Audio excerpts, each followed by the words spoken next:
말씀드리기 전에 그 주말 사이에 그 올라서 제가 한번 네. 오른 이유를 한번 분석을 했었잖아요. 네. 그렇죠. 네, 근데 그 뒤로 이 네, 거의 방송 끝나자마자 거의. 거의 비트코인 가격이 종이장처럼 떨어졌습니다. 예, 올랐던 걸 분석을 하니까 그 네. 올랐던 변수들이 와장창 깨지면서 이제 아. 살짝 이제 좀 하락을 했는데 네.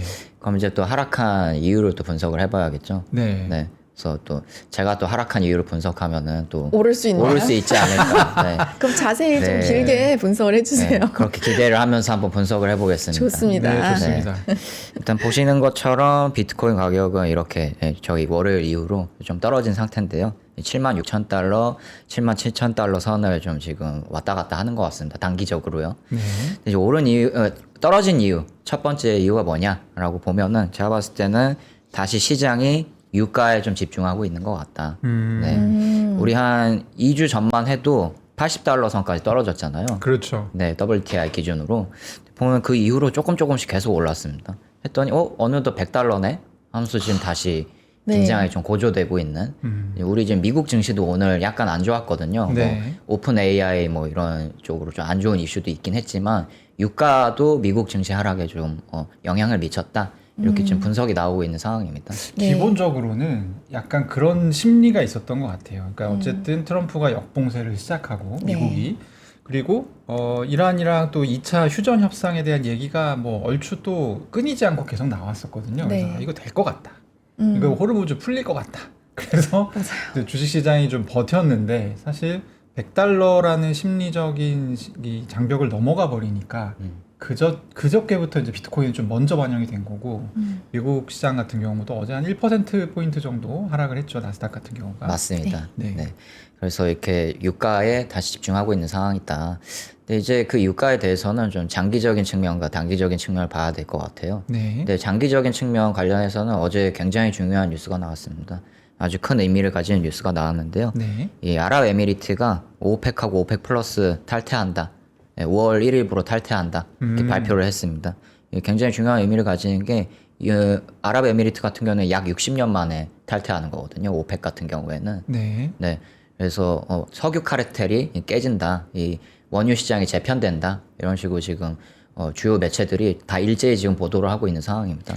혹시 오펙이 뭔지 모르시는 분도 있을 것 같아서 오펙은 이 아랍 국가들을 중심으로 이루어진 이게 석유 생산 국가들 간의 석유 생산 뭐 담합이라고 편하게 표현하면 얼마나 생산을 할 건지를 논의하는 그런 기구고요. 오펙 플러스 같은 경우는 이제 아랍 국가들뿐만 아니라 아랍 국가들 이외에도 석유 생산국들이 다 들어가 있는 그런 기구죠. 네. 네. 두 가지 다 이 아랍에미리트 UAE에서 전격적으로 탈퇴를 했습니다. 요거는 어떤 의미입니까? 네, 그래서 이게 어떤 의미를 가지냐. 사실 아랍에미리트는 이 지금 중동 전쟁 이슈가 터지기 전부터 석유 원유 생산량을 증산하고 싶어 했습니다. 근데 이 오펙 플러스 체제 하에서는 이 증산을 함부로 할 수가 없습니다. 이 카르텔들이 이제 담합을 해서 석유 쿼터제를 만들고 원유 쿼터제를 만들고 이런 식으로 해서 증산을 제한하는 이 정책을 쓰기 때문에 함부로 이제 증산할 수 없었는데 이제 이 중동 전쟁 이슈도 터지면서 이 중동 원유 시장도 지금 흔들리고 있고 재편되고 있고 이런 분위기니까 UAE가 이런 상황에서 탈퇴를 한다면 원유를 굉장히 크게 증산할 수 있는 상황이 벌어진다. 이게 누구한테 호재냐라고 생각해봤을 때 트럼프 대통령한테 이거 호재 아니냐 이렇게 지금 얘기가 나오고 있는 거죠. 왜냐하면 이제 유가가 이렇게 급등하고 있는 상황에서 UAE가 증산을 이렇게 해버리면은 원유 가격이 아무래도 잡힐 수 있겠죠. 그럼 또 이제 트럼프 대통령도 어떤 지지 기반을 하나 얻게 되는 셈이고 지금 미국 국민 같은 경우에도 유가 이제 급등하는 거를 우려하고 있는 상황인데 이게 또 잡히면은 인플레이션도 전체적으로 진정될 수 있다. 그러면은 트럼프 대통령도 반등할 여지가 생긴다 하면서 좀 의미 부여를 하고 있는 것 같습니다. 그래서 여기 굉장히 재밌는 네. 포인트가 하나 있는데요. UAE에서 한국의 그 천궁이라고 하는 미사일을 수입해서 이제 네. 엄청 화제가 됐었잖아요. 네. 한국에서도 이제 LIG 넥스원 투자하시는 분들 많아서 네. 뭐 호재다 이런 얘기 나왔었는데 사실 천궁만 가져간 게 아니라 그 이스라엘의 아이언돔을 가져가서 같이 운용을 했다라는 얘기가 뒤늦게 좀 알려졌었습니다. 네. 근데 이 아랍 국가잖아요.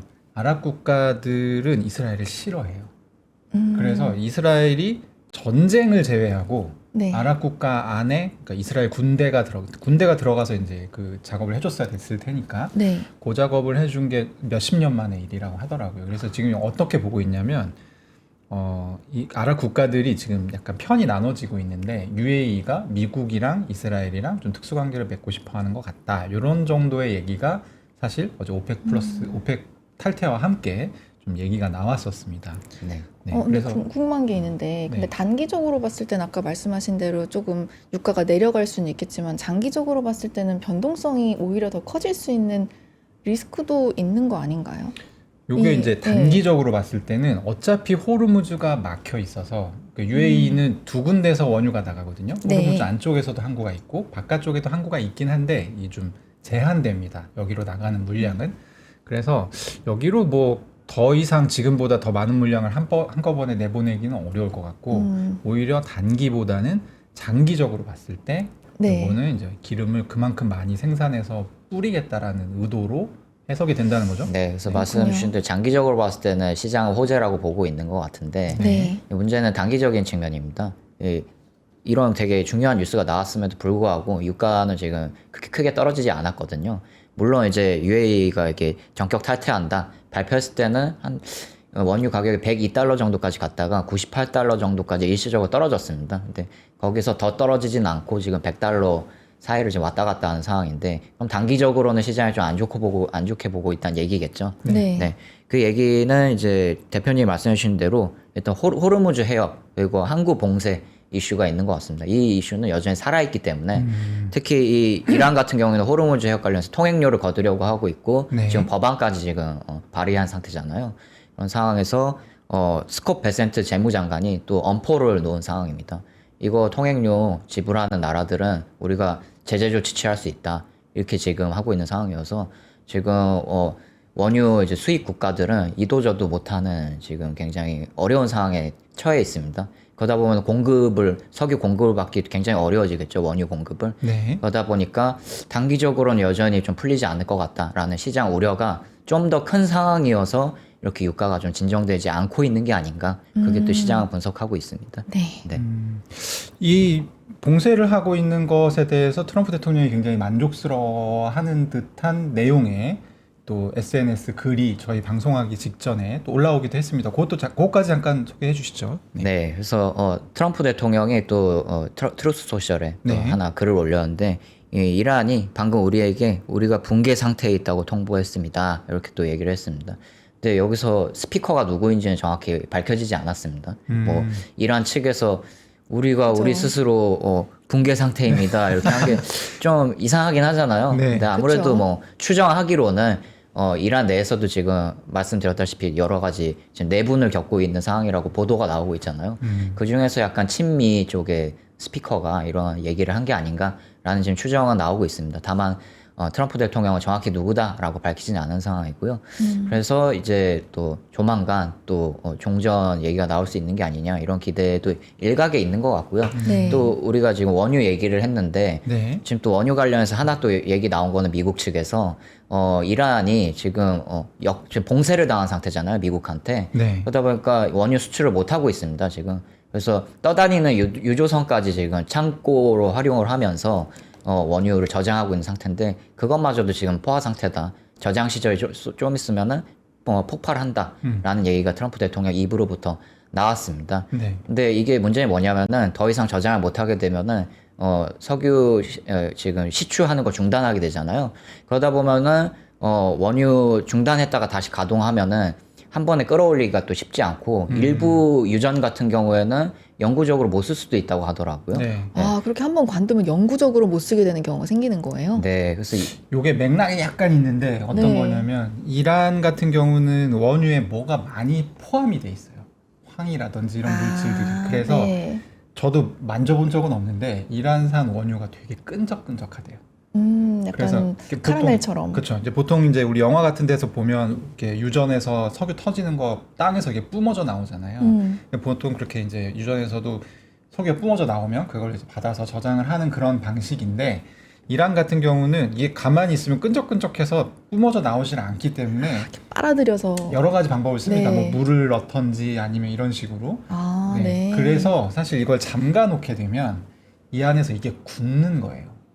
그냥 순식간에 굳어버리는군요. 네, 그래서 이거 한번 잠가 놨다가 다시 열면 원유가 안 나올 수 있다. 요런 얘기들이 사실 나오고 있죠. 그래서 사실 네. 이거 관련해서 되게 재밌는 거는 네. 요즘에 누가 제일 말을 많이 하냐면 스콧 베센트 재무장관이 말을 많이 합니다. 이 부분에 대해서요? 이 부분에 대해서. 오, 제재 네. 계속 해야 된다. 제재가 제재가 제일 효율적이다. 그러면서 지금 이제 사실 이게 되게 마이너한 뉴스라서 알려지진 않았는데 호르무즈 역봉쇄 했잖아요. 항공기도 다 지금 제재 걸어놨습니다. 그래서 이란이 국제선을 재개항했는데 이란 항공기가 다른 나라에 가지 못해요 지금.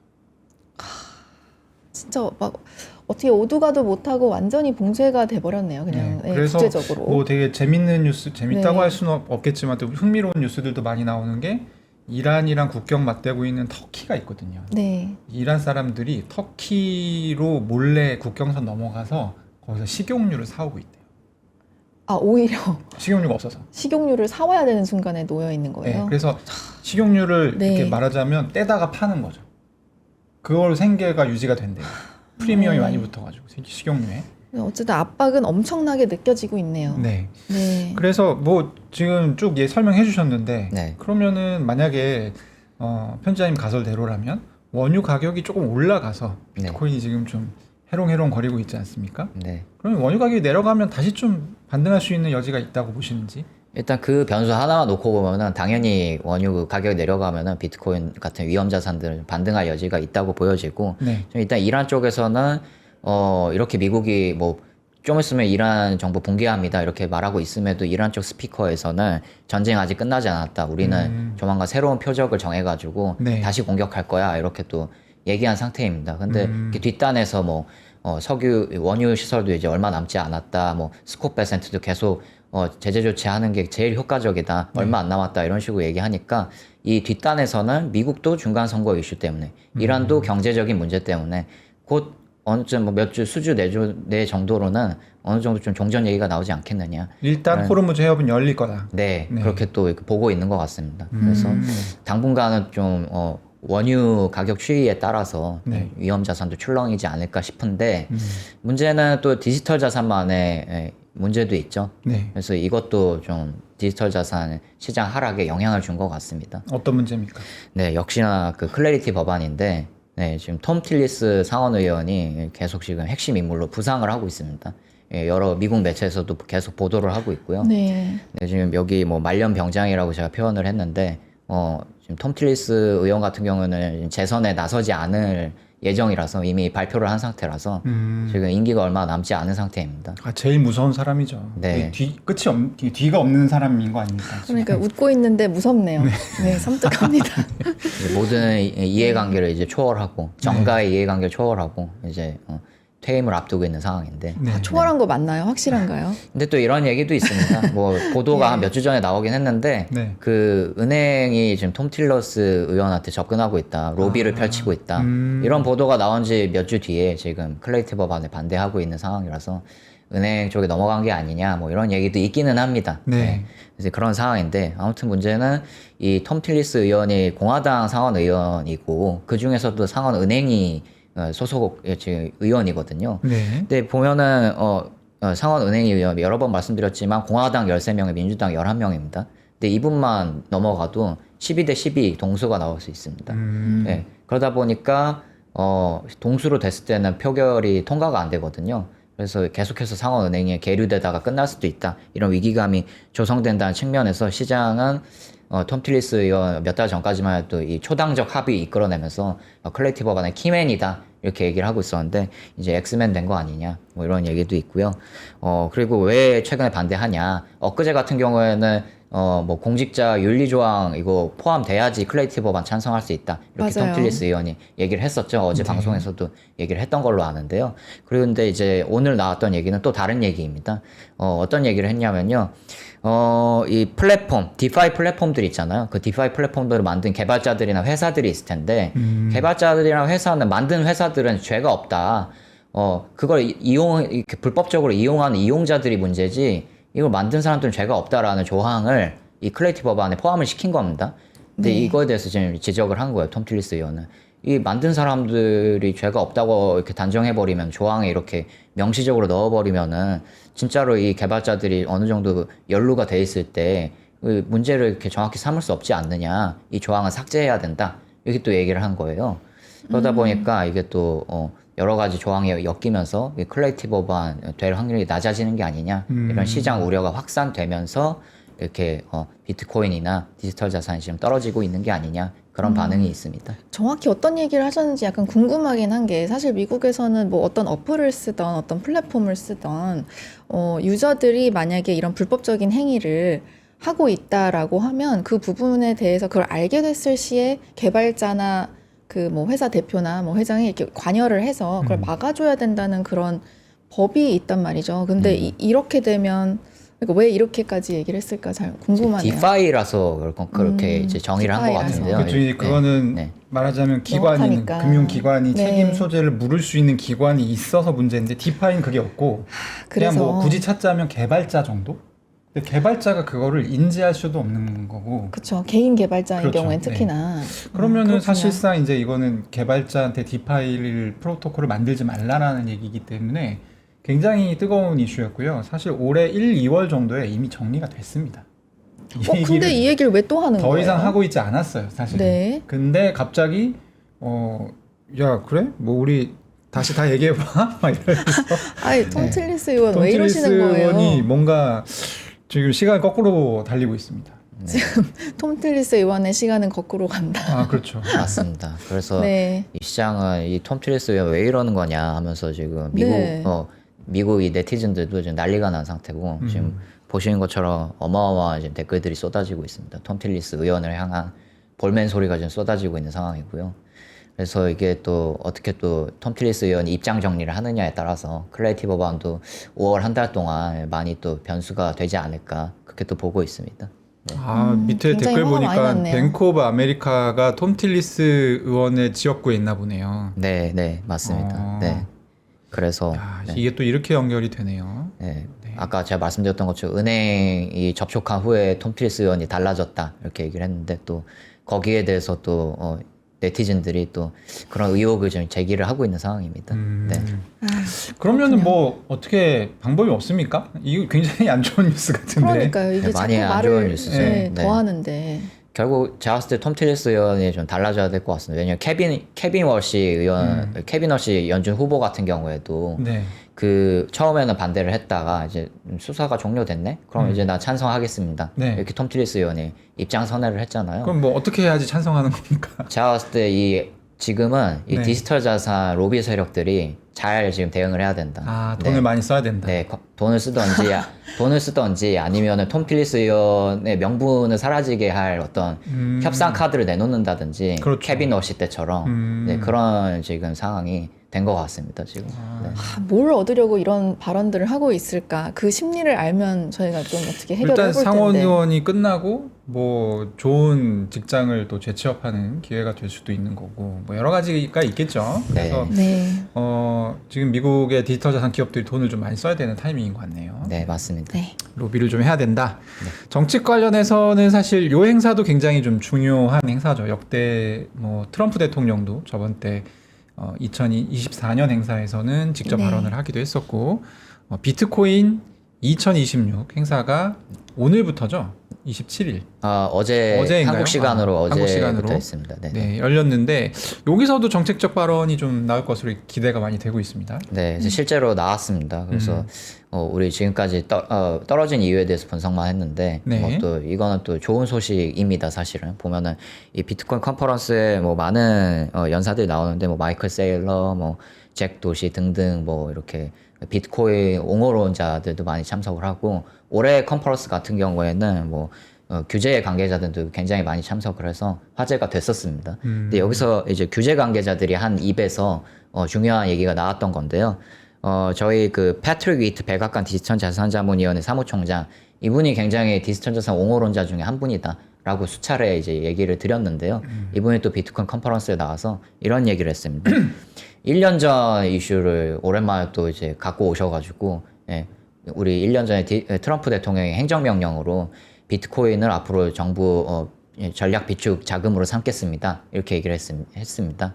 이제 1년 동안 그 소식이 좀 안 나왔었는데 패트릭 위트 사무총장이 한번 다시 갖고 나와서 앞으로 수주대로 정부 비트코인 준비 자금 관련해서 중요한 발표를 하겠습니다. 이렇게 얘기를 했습니다.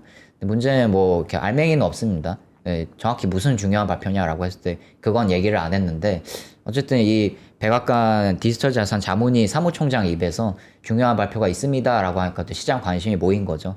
근데 또 같은 날에 여기 보시면은 닉 베기치 미국 하원 의원 이분이 또 같은 비슷한 얘기를 했습니다. 비트코인 전략준비금 관련해서 우리 법안은 새로 발의를 할 거다. 근데 뭐 주요 내용은 같고 작년에 한번 법안 발의가 됐었거든요. 정부가 이 비트코인 몰수한 거를 팔지 않고 5년 내에 비트코인 100만 개 모으겠다라는 취지의 법안을 냈습니다. 작년에. 이게 통과가 되진 않았지만 발의가 됐고 이거를 비슷한 뭐 다른 이름만 바꿔가지고 비슷하게 다시 또 하겠습니다. 근데 여기에는 몇 가지 새로운 업데이트 사항이 있을 예정입니다 하면서 주요 사항 중 하나로는 매각 금지 기한을 늘리겠습니다. 뭐 이런 식으로 얘기를 했는데 이거 역시 중요한 내용은 밝혀지지 않았습니다. 그래서 관련해서 5월쯤이면은 비트코인 전략준비금과 관련한 중요한 얘기가 나오겠다라는 시장 기대가 한편에서는 있는 것 같습니다. 좀 궁금하네요. 도대체 무슨 내용이 담겨 있을지. 왜냐면 이제 지금은 그냥 뭐 보유만 하는 거잖아요. 이제 네. 네. 그걸 보유만 하는 것에서 이제 나중에 뭐 비축을 한다던가 뭐 매입을 한다던가 이렇게 되면은 또 어떻게 시장이 바뀔지 굉장히 궁금해집니다. 약간 근데 지금 이번 스피커들이 좀 약해요. 제가 볼 때는.